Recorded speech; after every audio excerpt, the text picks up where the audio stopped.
tapi kali pertama saya dipercaya untuk menyampaikan kebenaran firman Tuhan.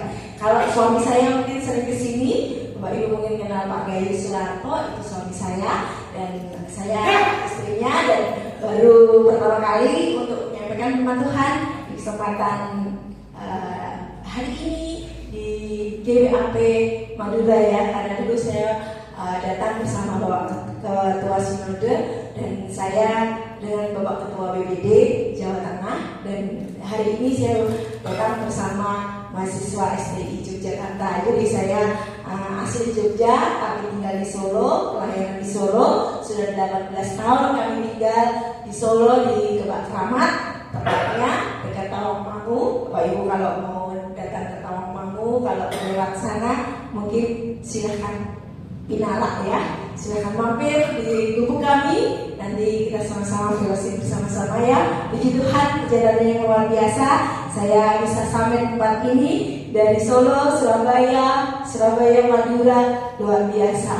Awalnya dulu waktu naik mobil nggak terasa, tapi kalau naik bis kok terasa ya. Sudah faktorku. Oke Bapak Ibu yang dikasih Tuhan, selamat salam kenal. Mungkin memperkenalkan diri saya. Nama saya Evi Prasti. Kalau gelar sarjanaan sudah master pendidikan, magister pendidikan. Kalau gelar untuk pelayanan masih pendeta muda, jadi masih di bawah suami saya. Jadi puji nama Tuhan, Tuhan percayakan kami untuk melayani tempat ini. Kalau sehari-harinya saya pelayanan juga mengajar di STT Berita Hidup Solo. Jadi saya dipercaya untuk mengajar mahasiswa teologi dan pendidikan agama Kristen. Jadi sedikit banyak mahasiswa yang saya konseling dan saya kasih jalan keluar supaya mereka tidak lari dari panggilan. Puji nama Tuhan. Kita membuka Alkitab kita di dalam Matius pasalnya yang ke-26. Ya, Matius pasalnya yang ke-26, ayatnya yang ke-36 sampai dengan ayatnya yang ke-39.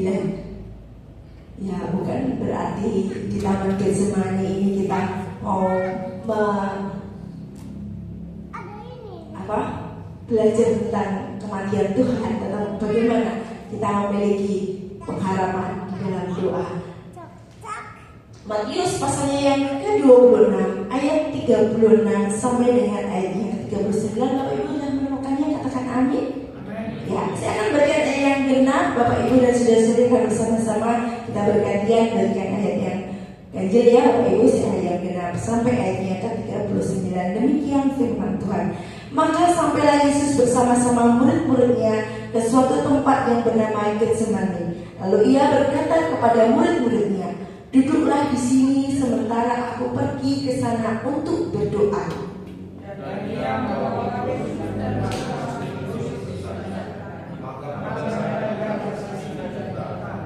Lalu katanya kepada mereka, "Hatiku sangat sedih seperti mau mati rasanya. Tinggallah di sini dan berjaga-jagalah dengan aku." Maka ia mensustitusi, lalu sudah berdoa katanya, "Ya Bapakku, jikalau sekiranya mungkin, biarlah janganlah daripadaku, tetapi janganlah seperti yang terjadi, melainkan seperti yang Engkau kehendaki." Puji nama Tuhan. Ya, ini mungkin sering Bapak Ibu dengar ketika mau menjelang Tuhan Yesus mau disalibkan. Tapi kenapa kok saya memberikan renungan seperti ini padahal di awal tahun ya? Di awal tahun biasanya ada harapan. Bapak Ibu selalu penutup tahun itu selalu apa harapanmu di tahun 2025? Selalu bilangnya aku berharap seperti ini, seperti ini, seperti ini. Benar nggak Bapak Ibu? Pasti semua memiliki harapan. Harapannya ingin apa? Lebih baik lagi supaya di tahun 2025 saya yang belum punya teman hidup mendapatkan teman hidup. Ada amin? Amin. Yang belum memiliki pacar punya pacar. Ada amin? Amin. Yang belum memiliki pekerjaan mendapat pekerjaan. Ada amin. Yang belum memiliki anak mungkin dapat anak di tahun ini. Ada amin. Ada banyak harapan dalam satu tahun ini. Mungkin Bapak Ibu sudah merancangkan apa apa ya harapan-harapan saya di tahun 2025. Nah, saya akan memberikan judul khotbah pada kesempatan petang hari ini, yaitu pengharapan di dalam doa. Apa toh harapan ya? Apa toh harapan? Pengharapan berasal dari kata harapan, yaitu apa? Harapan adalah sebuah keinginan yang ingin kita capai. Apa yang ingin kita capai di tahun ini? Pencapaian apa yang ingin kita lakukan ketika kita memiliki pengharapan, ketika memasuki tahun 2025? Apa yang ingin kita rancangkan, apa yang ingin kita berikan ketika hal-hal yang sudah kita lewati? Mungkin ada banyak suka duka yang sudah ada. Kita memiliki harapan. Namun bagaimana jika sesuatu yang kita harapkan tidak sesuai keinginan kita? Apa respon kita terhadap hal tersebut? Nah, menutup tahun 2024, ya ternyata aku belum mencapai target seperti ini. Kenapa kok aku pinginnya di waktu awal tahun 2024 itu seperti ini, tapi kok ternyata mengakhiri 2024 kok seperti ini ya? Apa yang ingin aku lakukan? Apa yang ingin aku capai di tahun berikutnya?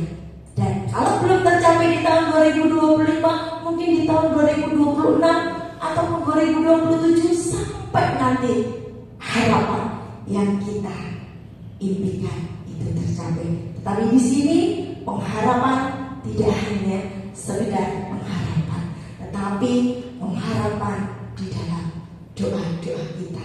Kalau apapun yang kita naikkan, doa-doa kita, harapan di dalam doa-doa kita belum tercapai, apa yang akan kita lakukan? Apa yang kita sedang harapkan dalam waktu dekat ini? Ya, apa yang akan kita capai di waktu dekat ini? Bagaimana kita bisa memiliki pengharapan yang benar di dalam doa-doa kita? Yang pertama adalah memiliki gaya hidup rohani yang benar. Di sini Tuhan Yesus mengajar kepada kita di ayat yang ke-36, maka sampailah Yesus bersama-sama muridnya ke suatu tempat yang bernama Getsemani. Lalu ia berkata kepada murid-muridnya, duduklah di sini sementara aku pergi ke sana. Untuk apa? Untuk berdoa. Ketika Tuhan Yesus itu mau disalibkan, meskinya karena dia 100% manusia, ada rasa ketakutan, ada rasa kegentaran. Apa yang akan aku lakukan? Ada ketakutan, harapan yang diinginkan oleh Bapa di surga supaya dia menjadi perantara sebagai umat untuk menebus dosa-dosa manusia. Bisa enggak dia lakukan? Di sini Tuhan Yesus datang untuk berdoa, memiliki gaya rohani, hidup rohani yang benar. Ketika kita memiliki gaya hidup rohani yang benar, yaitu memberikan makanan roh kita, yaitu di dalam apa? Doa. Di dalam doa kita, hubungan kita langsung bersama Tuhan. Itu di dalam saat terus kita, di saat kita memuji dan menyembah Tuhan, disitulah kita memiliki rasa hati kehidupan yang tenang. Ada harapan, ada sesuatu yang kita temukan ketika kita sedang berdoa. Hidup di dalam persekutuan rohani membangun hubungan rohani. Ketika kita berdoa, tidak mungkin tahu berdoa itu mesti kita sibuk, kita istilahnya tidak tenang. Mesti kita mencari sesuatu tempat atau suatu tempat di mana kita boleh tenang, di mana kita boleh duduk diam berdoa tenang, merasakan hadirat Tuhan dengan tenang. Nggak mungkin di pasar ataupun masih anak-anak masih berkeliaran, mungkin masih belum tidur kita berdoa, nggak akan konsentrasi kita. Kalau saya biasa memiliki gaya hidup untuk berdoa biasanya jam 12 malam, karena di situ anak-anak saya sudah terlelap tidur, suara-suara bisik sudah nggak ada, dan di situ saya quality time bersama Tuhan. Jadi di situ benar-benar rasanya nyaman banget ketika ada suara jangkrik, karena rumah saya mewah dekat sawah. Jadi di situ ada suara kodok, suara jangkrik, dan suara binatang-binatang malam, ada burung hantu dan semuanya. Pokoknya ada banyak suara-suara di situ. Di situ saya menenangkan diri, berdoa menghadap wajah Tuhan. Dan di situ ketika kita berdoa ada ketenangan. Seperti Tuhan Yesus juga memiliki gaya hidup, yaitu dia berdoa. Dia berdoa dengan tenang.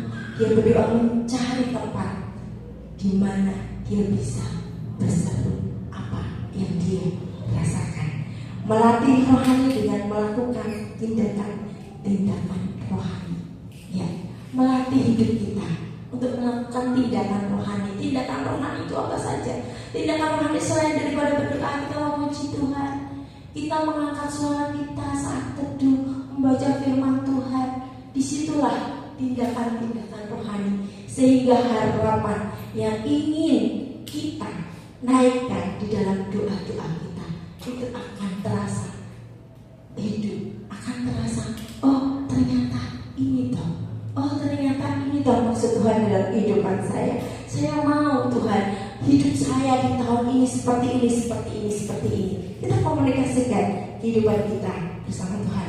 Yang kedua, ketika kita memiliki pengharapan di dalam doa, apa yang kita akan lakukan? Yang kedua adalah memiliki sikap hati yang benar.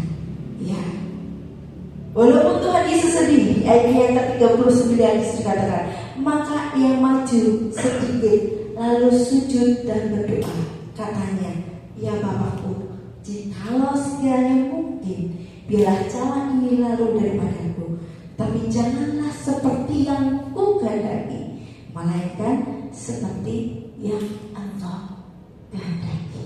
Jadi Tuhan Yesus tidak merasa, ini loh aku Tuhan, aku bisa melakukan ini. Tidak. Tetapi Tuhan Yesus merasa dirinya tidak mampu. Jadilah sesuai yang Engkau kehendaki. Ada sikap kerendahan hati kita. Di saat kita memiliki pengharapan di dalam doa, ada kerendahan hati, ada sikap hati yang benar ketika kita datang di hadapan Tuhan, bahwa kita benar-benar tidak mampu, benar-benar kita tidak berkuasa atas kehidupan kita. Jikalau jalan ini lalu daripadaku, itu adalah kehendak Tuhan. Tetapi kalau tidak pun, jadilah kehendaknya siapa? Kehendak Tuhan, bukan kehendak kita. Seringkali kita memaksa Tuhan untuk menuruti apa keinginan kita. Pokoknya aku kudu ini, pokoknya aku harus seperti ini. Seringkali kita seperti itu. Tapi di sini kita diajarkan bahwa kita harus memiliki sikap hati yang merendahkan diri kita. Benar-benar kita tidak mampu, benar-benar kita ini benar-benar tidak memiliki kekuasaan apa-apa untuk kehidupan kita. Ya, belum tentu Kristus sedang berdoa agar dibebaskan dari kematian jasmani, karena ia sudah membulatkan tekadnya untuk mati karena dosa manusia. Yang kedua, lebih besar kemungkinan ia sedang berdoa agar dibebaskan dari hukuman perpisahan dari Allah, hukuman yang tertinggi atas dosa. Kristus berdoa agar kematian jasmaninya dapat diterima sebagai harga tebusan yang penuh bagi dosa-dosa umat manusia. Nah, ini kehendak Tuhan. Tuhan sudah dikehendaki, Tuhan Yesus sudah dikehendaki untuk mati di atas kayu salib. Tapi secara manusia dia seperti tidak mampu. Tetapi dia memohon kekuatan Tuhan, memohon Allah Bapa di surga menguatkan kehidupannya, sehingga dia boleh melaluinya dengan apa yang dikehendaki Tuhan, bukan yang dikehendaki oleh dia. Yang ketiga, bagaimana kita memiliki pengharapan di dalam doa? Yang ketiga ialah memiliki pengharapan dalam Yesus. Ya, satu-satunya harapan yang dapat menghidupkan doa kita adalah harapan di dalam Yesus Kristus.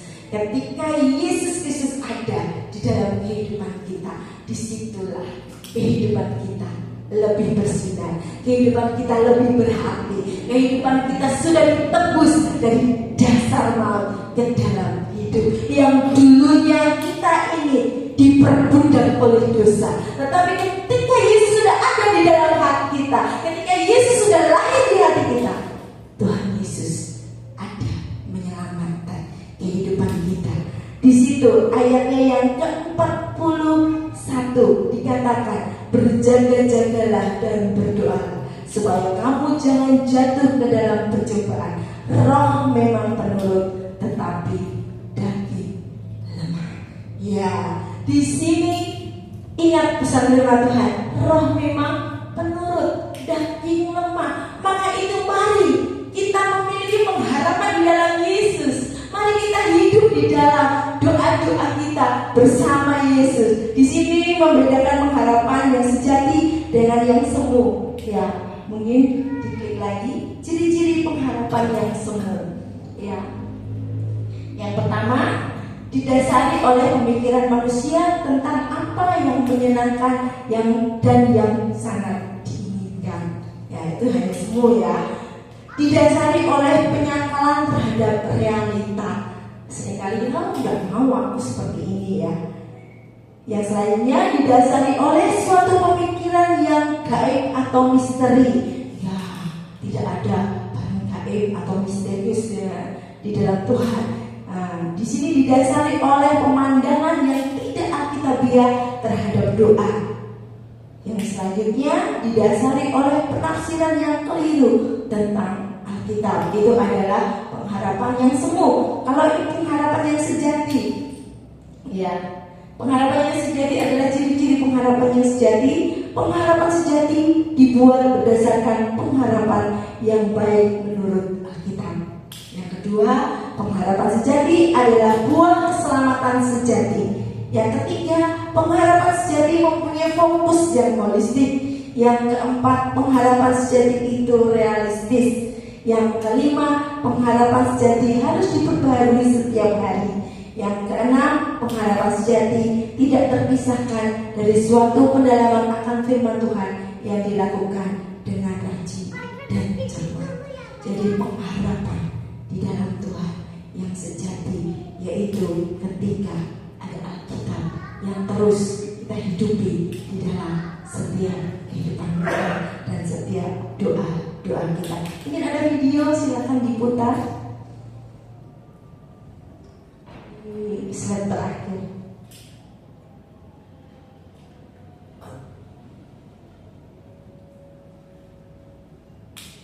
Ya, diklik di bawah kayaknya kalau nggak salah. Ya, di situ.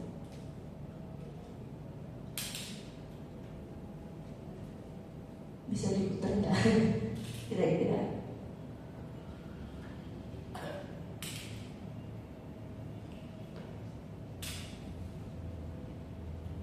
Bisa ya? Gak bisa? Audionya gak bisa? Gak bisa. Oke, mungkin audionya di tempat saya bisa. Langsung klik.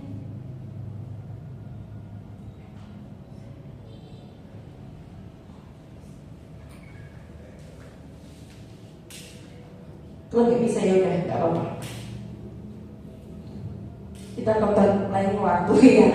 Jadi setiap kehidupan kita, ketika kita memiliki pengharapan di dalam doa, mungkin ada banyak hal yang boleh hilang dalam kehidupan kita, tapi pengharapan itu tidak akan pernah hilang ketika kita ada pengharapan di dalam Tuhan Yesus.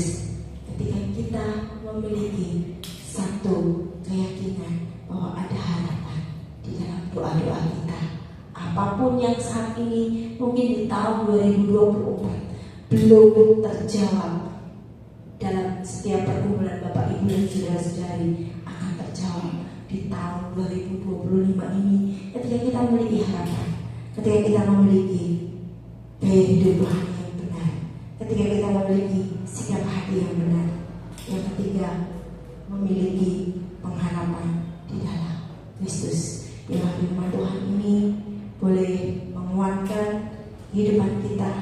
Kita mau merenungkan firman Tuhan ini. Saya mau main musik maju ke depan. Ya, mungkin kemarin saya nyanyi sedikit ya. Hidupku mengenapi firman-Mu, tanda mukjizat.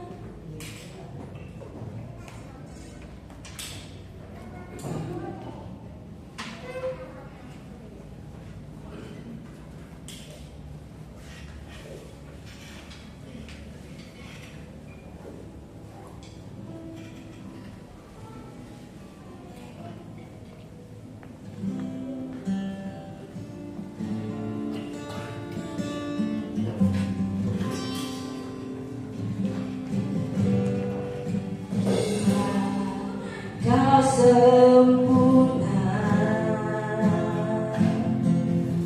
dan rencanamu dan karyamu ku serahkan hidupku, murnikan dengan Roh-Mu. Hidupku mengenapi firman-Mu, tanda mukjizat sertai tiap langkahku. Kau bersamaku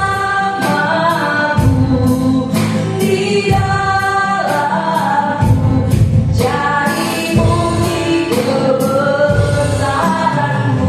Mari sama-sama kita nyanyikan pujian ini dengan iman kita, bahwa kehidupan kita boleh mengenapi apa yang Tuhan mau. Kau sempurna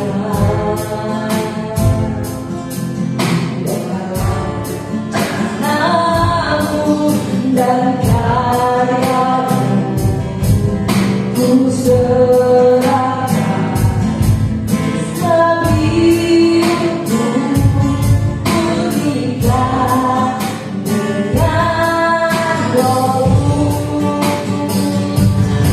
Hidupku mengenapi firman-Mu,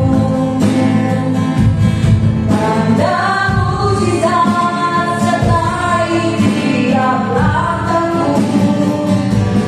Kau bersamaku di dalamku, jadi bukti kebesaran-Mu. Hidupku mengenapi firman-Mu, tanda mukjizat sertai tiap langkahku. Kau bersamaku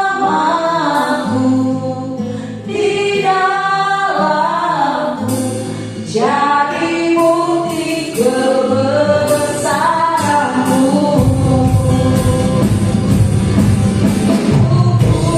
Mengenapi firman-Mu, tanda mukjizat sertai tiap langkahku. Kau bersamaku di dalamku, jadi bukti kebesaran-Mu. Jadi bukti kebesaran-Mu. Jadi bukti kebesaran-Mu. Kami bersyukur Tuhan, buat kasih-Mu, buat anugerah-Mu. Kami rindu Tuhan, kami beri pengharapan di dalam doa-doa kami. Kami mau rindu Tuhan, Tuhan yang akan proteksi kehidupan kami. Apapun saat ini yang menjadi pergumulan Bapak Ibu dan saudara-saudari tempat ini, kami percaya Tuhan, Tuhan akan menggenapi sesuai dengan firman-Mu, dan Tuhan akan memberikan jawaban tepat pada waktunya. Mujizat-Mu masih terjadi pada detik ini Tuhan. Kami percaya Tuhan, yang bergumul ke teman hidup Tuhan akan sediakan, yang bergumul ke pekerjaan Tuhan akan siapkan Tuhan, yang bergumul ke anak Tuhan juga akan Tuhan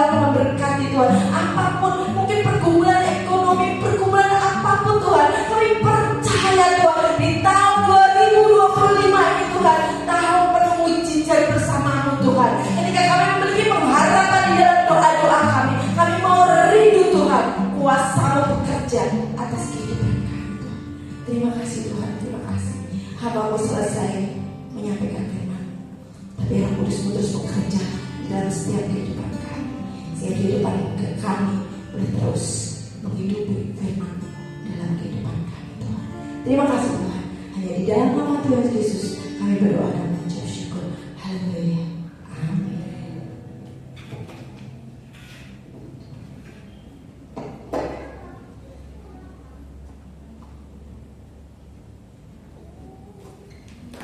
Terima kasih kepada hambanya yang sudah menyampaikan firman Tuhan. Tuhan memberkati ibu sekeluarga dan Kak Suri juga semuanya. Tuhan memberkati. Kiranya Tuhan menyertai setiap pelayanan ibu. Tiba saatnya kita akan memberikan persembahan. Persembahan bisa disiapkan. Mari kita berdoa. Terima kasih ya Tuhan Yesus Allah Bapa kami yang baik. Kami bersyukur karena Engkau sudah ada di tempat ini ya Tuhan. Biarlah kami setiap hari selalu berharap kepada-Mu ya Tuhan, mengandalkan Engkau dalam segala hal. Terima kasih ya Tuhan. Dan sebentar lagi kami akan memberikan persembahan. Engkau kuduskan persembahan ini. Biarlah persembahan ini menjadi upaya yang harum di hadapan-Mu. Terima kasih ya Bapa. Di dalam nama Tuhan Yesus. Haleluya. Amin. Persembahan bisa dijalankan.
Kasihan dia ada camilan di rumah lagi habis, saya berangkat pergi ke Apulu.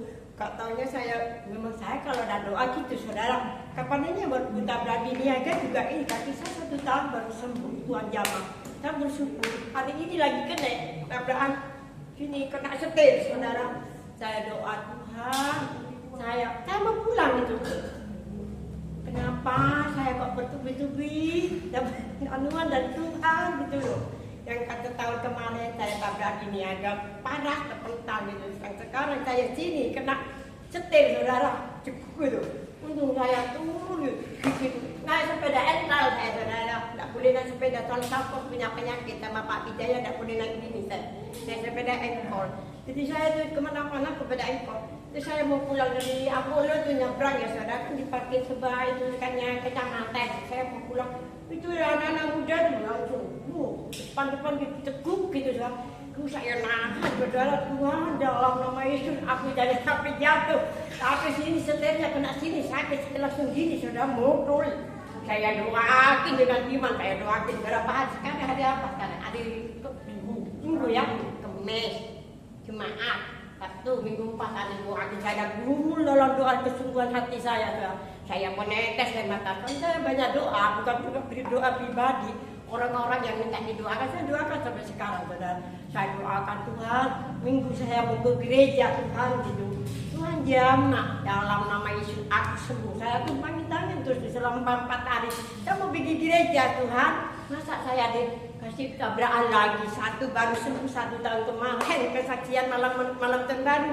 Sekarang yang ini sakit karena nahan tuh, lagi sini sakit. Tapi berkat kemurahan Tuhan malam ini saya bisa ke gereja, anugerah Tuhan, saudara. Terima kasih. Sekian. Semangat hari ini. Saya salut sama hari ini. Semangat ya Ali ya. Semangat. Ada kesaksian sedikit juga dari saya. Tanggal 21 kemarin dompet SIM saya tuh hilang. Bukan SIM-nya, tapi sak kontaknya tuh hilang, jatuh. Jadi tanggal 21 itu kita pergi rampotan di sekolah. Benanya sama Seruya ikut saya naik sepeda motor. Saya pikir naik mobil ini enak naik sepeda motor. Ya, aku bawa anak gua. Tapi memang dari awal sudah Seruya nggak bawa kursi di depan. Jadi semuanya dua-dua duduk di belakang. Karena kami rapot kan bawa emak besar-besar. Kami rapot, pulang. Sampai di rumah baru sadar kalau kontak sepeda motor ini hilang. Tidak ada, tapi sepeda jalan. Soalnya ngelos. Jadi sama rumahnya tuh ngelos, jatuh sendiri. Di dalam kontak itu ada dompet sepeda motor, gantungan kunci dompet itu ada STNK sama SIM-nya Koko, SIM-nya Koko. Terus aku bilang, aduh, SIM-ku hilang. Aduh, kontak udah ada. Langsung aku cari. Jadi dari rumah pintu gerbang sampai ke sekolah, aku kembali kurang lebih 3 kali putar-putar. Kemana ya? Kayak ada yang temuin gitu. Jadi sepeda motor ini nyala terus sampai kunci serepku ketemu. Kita serumah cari kunci serep ketemu. Akhirnya lapor polisi. Lapor Radio Kalimata, lapor Jawa Pos dekat rumah. 2 minggu saudara didoain setiap hari. Mana Tuhan kirim orang Tuhan supaya yang ngambil itu nggak buang mataku, supaya nggak buang dompetku. Didoain setiap hari. Selama kira-kira 1 minggu, seminggu ada bapak-bapak di gang 3 itu cuci sepeda motor di rumah. Terus karyawan tuh bilang, kemarin ada kontak sepeda motornya Koko hilang. Waktu itu sepeda motornya saya itu juga dicuci waktu itu. Jadi kan ngomong-ngomong tentang sepeda motor sama karyawan. Terus bapak tuh bilang, loh kemarin itu loh ada orang datang ke rumahku di gang 3 bawa namanya Adam Gunawan. Cuma saya itu nggak tahu Adam Gunawan ini siapa. Ngomong gitu. 2 kali datang, tapi ke gang 3. Terus bapak itu juga tidak dimintai nomor handphonenya orang yang bawa kontak, yang menemukan kontak itu nggak minta. Nggak ada kabar, nggak bilang kan? Mana? Tapi aku tetap doa. Tiap naik sepeda motor aku doa. Tuhan, aku ini kalau ketemu dompet di rumah 2 kali, nganter loh aku sama Koko pergi ke gereja, pergi ke sesra misrun. Kalau ada orang yang ketinggalan kontak atau dompet atau apa, terus kita kembalikan, tak anterin sampai ke rumah. Masa punya aku hilang, kok tidak ada datang? Aku bilang gitu, kok tidak ada yang nganter lagi? Jelas-jelas di situ tulisannya Jalan Pintu Gerbang nomor 31 RW 3 RT 2 atau kok? Kenapa orang itu cuma lihat RW RT tok? Kok tidak lihat Jalan Pintu Gerbang 31-nya? Terus kok ya tanya sama sekitarnya yang duduk di jalan raya itu kan ada bapak-bapak sak gerombolan, kok nggak tanya? Ya ada kabar, doa terus. Tuhan, gimana kontakku ini supaya tidak dibuang? Takutnya kan kadang orang itu putus asa, aku udah ketemu alamatnya akhirnya dibuang lagi. Saya mikir takut dibuang. Terus tiba-tiba tadi itu ada orang datang ke rumah. Nah, Mas ini sering ngetap oli di rumah, terus baru beli mobil beli mobil ke orang yang ambil kunciku itu, orang yang menemukan dompetku itu. Loh, saya tahu kalau ditunjukin kan sama orang yang jual mobilnya itu, tahu orang ini enggak di pintu gerbang. Loh, tahu. Ini saya kalau ke Kapolri itu ya di tempat itu, dia aneh tacik itu. Saya tahu tapi nggak tahu namanya, cuma tahu jelas kalau foto yang ada di KTP itu anaknya Taci di gerbang. Memang gitu orangnya. Datang kan yang beli mobil itu datang ke rumah. Terus saya sama Koko ngambil ke rumahnya orang yang ngambil, yang dapetin dompet itu. Kita ke sana. Mama tuh juga senang. Aduh, udah puji Tuhan ya, udah sia-sia berdoa. Ya mama pun juga mendoakan, tapi ya dengan caranya mama. Ya, kan mama kan lain ya. Jadi ya puji Tuhan ya katanya dia tiap hari berdoa supaya Tuhan menggerakkan hati orang itu, supaya orang itu bisa datang lagi. 2 minggu loh saudara, sudah patah semangat, hampir patah semangat aku ini, sudah mau buat SIM lagi kan. Tapi ya puji Tuhan, tidak meremehkan tentang doa. Jadi ingat omongannya Ai tadi, selalu berdoa ya Ai ya, mendoakan semua orang ya Ai ya. Ai ini banyak saksi juga saya, jadi selalu berdoa. Mari kita semuanya berdoa, bertekun dalam doa, dan tidak meremehkan tentang doa. Karena doa yang kita doakan itu tidak dengan yakin kita berdoa, Tuhan itu benar-benar mendengar doa kita. Amin. Amin. Kita akan tutup ibadah pada malam hari ini. Mari kita bagi berdiri semuanya. Kita akan nyanyi. Sebab Kau layak terima pujian.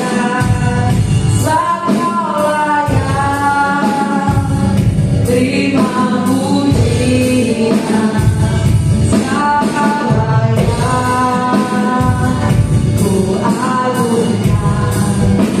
Yesus, Raja di atas segala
Berikanlah kami pada hari ini makanan kami yang secukupnya, dan ampunilah kami akan kesalahan kami, seperti kami juga mengampuni orang yang bersalah kepada kami. Dan janganlah membawa kami ke dalam pencobaan, tetapi lepaskanlah kami daripada yang jahat.